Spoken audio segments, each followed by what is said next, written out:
Experimenta i pensa. A partir de l'observació sorgeix la curiositat i ens plantegem hipòtesis. Però aquestes hipòtesis caldrà comprovar-les amb dades experimentals i extreure conclusions.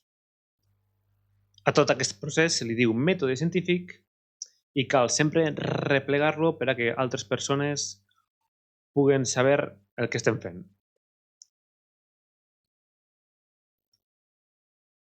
Després d'anotar el títol i el nom, doncs l'objectiu de la següent pràctica o la següent experimentació serà doncs, esbrinar la velocitat a la qual va aquest cotxe de joguina.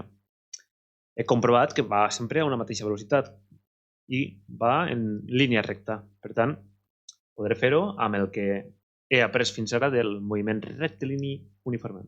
Quina hipòtesi em plantejo? Doncs intentaré plantejar-me una hipòtesi que puga ser comprovada experimentalment. Jo he observat que aquest cotxe avança més o menys sempre a una velocitat constant i doncs, la meva hipòtesi serà aquesta. Intentar esbrinar si el cotxe avança sempre a velocitat constant. A més, puc aventurar-me que la seva velocitat serà d'uns 20 a 40 centímetres cada segon. Simplement de l'observació. Introducció teòrica. Doncs, abans de ficar-nos a experimentar, és convenient buscar informació o algun model de la física i la química que hagi estudiat anteriorment aquest tipus de moviments o aquest tipus de pràctica. En concret, la física, la cinemàtica, estudia el moviment i el moviment rectilini uniforme. I la cinemàtica ens diu que la velocitat és l'increment de l'espai front a l'increment del temps, dividit de l'increment del temps. Què materials utilitzaré per a fer aquesta pràctica? Necessitaré un cotxe de joguina que vagi a una velocitat més o menys constant, un regle o un metre per a mesurar i un cronòmetre, o en cas que no tingueu cronòmetre, el mòbil servirà, el cronòmetre del mòbil.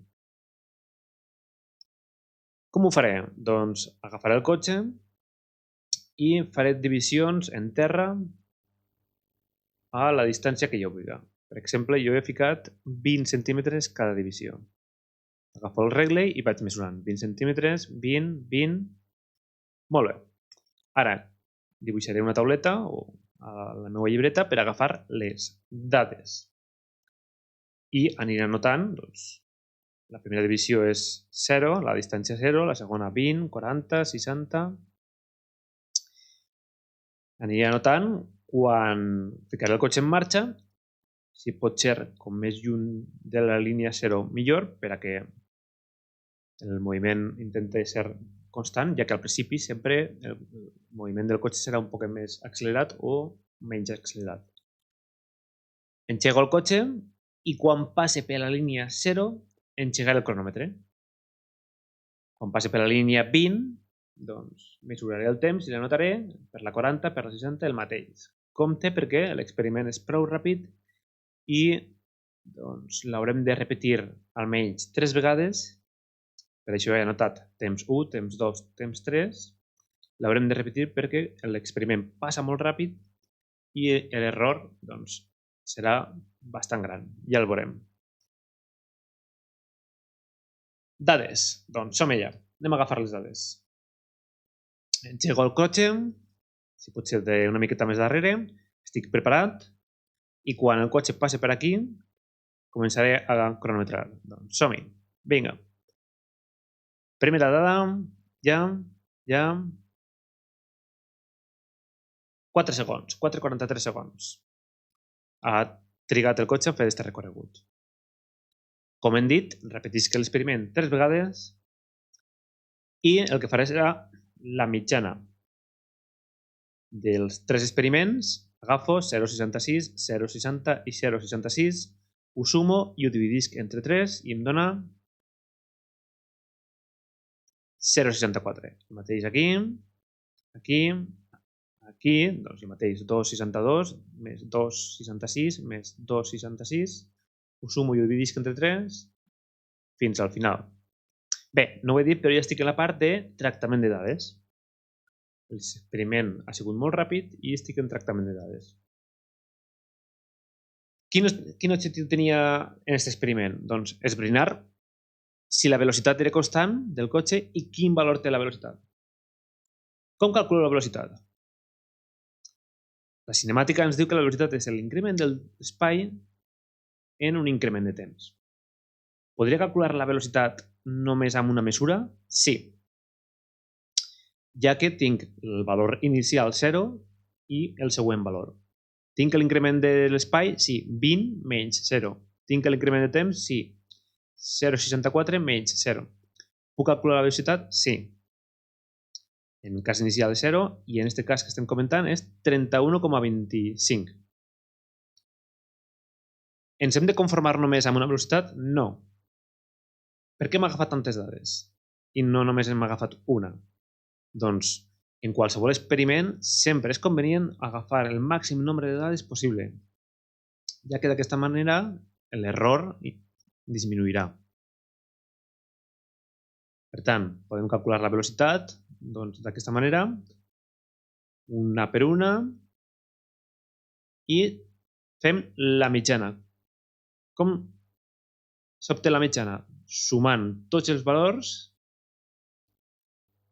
31,25, 49, 32,08, 30,30, 30,86, 32 i 30,97 dividit entre 7.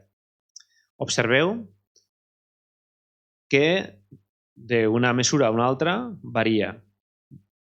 Això vol dir dues coses. Una, o que l'error de mesura és bastant gran o que la velocitat no és del tot constant, tot i que no se'n va molt. Ho podríem fer d'una altra forma? Sí, i més visual. Forma gràfica. Representant-lo en una gràfica és una forma de veure el que estem fent d'una forma molt més directa i molt més visual. En l'eix Y he ficat l'espai que recorre 20, 40, 60, 80 centímetres, 100, 120, 140 i 160. I en l'eix X el temps en segons.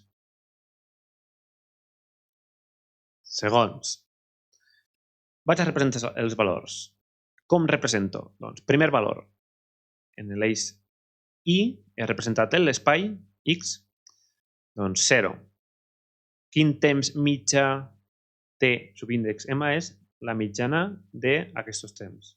Vaig a representar només la mitjana davant de l'espai. 0 i 0, doncs. Tinc el primer punt. Segon punt, 20, aquí, i 0,64, doncs, aquí aproximadament.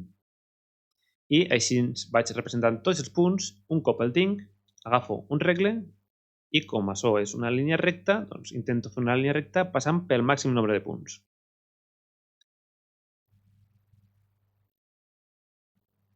Què observo en la gràfica? Observo que tinc el pendent i el pendent és la velocitat. Quan fem gràfiques espai-temps, el pendent, la línia recta d'aquesta gràfica, és la velocitat. Observo que és pràcticament constant.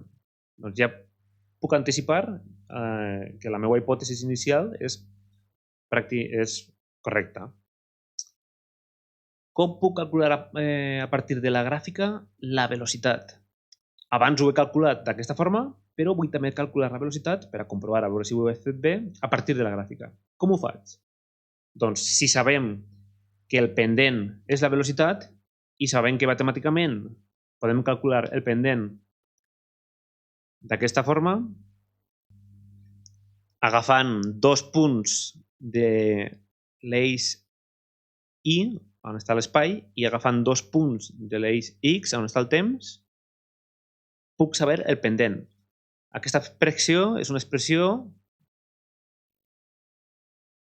matemàtica per a obtindre el pendent de qualsevol recta, que evidentment coincideix amb l'equació de velocitat, ja que l'equació de velocitat és l'increment d'espai dividit l'increment de temps, i la velocitat és el pendent. Agafo dos punts, qualsevols de la línia.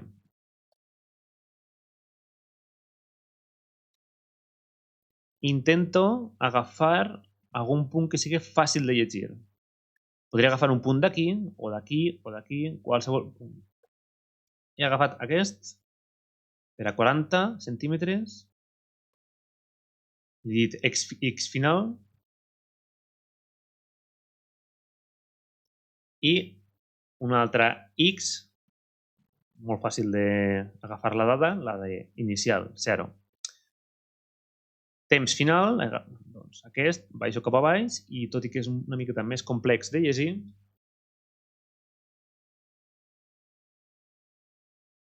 podem llegir 1,20, quasi 30, 1,30 o 28.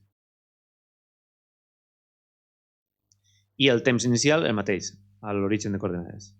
Substituïsc en el càlcul del pendent, o sigui, de la velocitat, 40 menys 0, x final menys x inicial, i dividit entre temps final menys temps inicial, 1,28 entre menys 0. Agafo la calculadora i la velocitat que em dona és 31,25 centímetres per segon, calculat de forma gràfica. Hi ha diferència a calcular-lo matemàticament amb l'equació i gràficament els valors no són iguals, però l'únic valor que canvia és el segon decimal i això pot ser degut a, doncs, quan fem els càlculs aquí, que ens hem deixat algun decimal a l'hora de dividir o sumar i restar. Conclusions. La meva hipòtesi inicial era que la velocitat ha de ser pràcticament constant, i ho hem comprovat, és pràcticament constant, i que la velocitat, doncs, he formulat la meva hipòtesi dient que estaria entre 30 i 40, simplement a partir de l'observació del meu cotxe de joguina. I amb les dades hem comprovat que la velocitat és de 31,2 o 0,3 centímetres per segon. Per últim, si hi ha hagut de consultar en algun lloc, doncs, bibliografia, la referència, sempre cal ficar-la d'on consultes la informació, sobretot per a la introducció teòrica d'explicar o de traure els models que hem utilitzat, en aquest cas de la cinemàtica, per a explicar un poc la pràctica. Sempre cal referenciar-lo per últim. Ja tenim la nostra pràctica. Hem comprovat experimentalment, mitjançant el mètode científic, una curiositat que ens ha sorgit amb el nostre cotxe de joguina.